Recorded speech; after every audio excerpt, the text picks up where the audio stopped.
Hi, this is Sue with Creations by Sue, and I'm going to show you how I hoop a towel on a Mighty Hoop on my freestyle fixture here that you can purchase from Hoopmaster.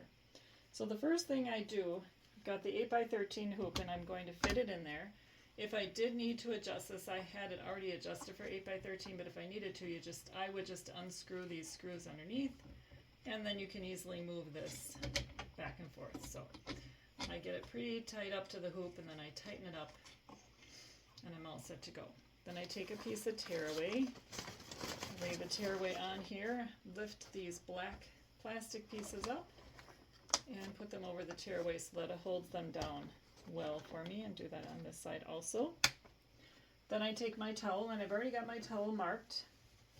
You can see right here I folded it in half and measured, and the half measure was 13 inches, so then I want my center at 6.5, so that's what I measured up to 6.5, and I put that on, and I kind of eyeball or take a ruler and put that up with it, onto this little area that I marked, and needs to be moved down a little bit because I try to center it as much as I can. And then also I tried to center it with this line, but I don't want to run out. I need this bottom piece to be on the hoop a little bit, so I actually have to pull it down further. And it'll still work because the design is not going to go past that spot. And then the last thing that I need is my water-soluble stabilizer. The other thing I do is with this bottom part, try to make sure it's straight with the outer edge of this hoop, which it is. Then I put my water-soluble stabilizer the long way because the design is going to be stitching this way, and I have it hanging over each edge so the hoop will catch it and hold it for me. And then all we do next is put the hoop on with the warning sign at the top here, and that's what's going to go closest to my machine. And that is that.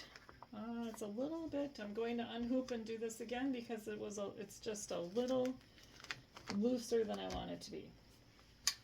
So I'm just going to tighten this up a little better the best I can. This is kind of difficult. Towels are forgiving, unlike a knit shirt or a lot of different clothing items. So with a towel, I find that I can pull it a little bit, and I know what's happening. This is not far enough down, that bottom part of the towel. So I'm going to have to pull that down a little further.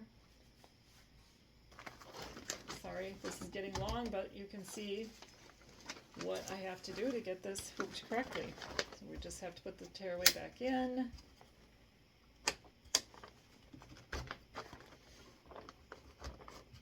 Get the towel back on, and this time pull it a little farther down.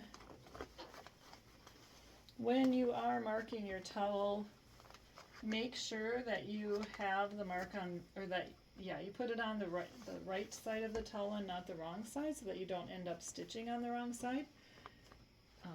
I have done that, so I'm very careful to check that I have the right side always now. Alright, now let's see if that's a little better. Again, warning, it's going to go at the top.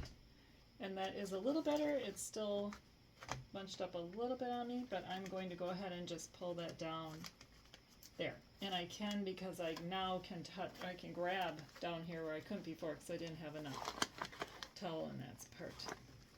Alright, that looks good. It looks actually very well centered with this dot, both dots on these edges.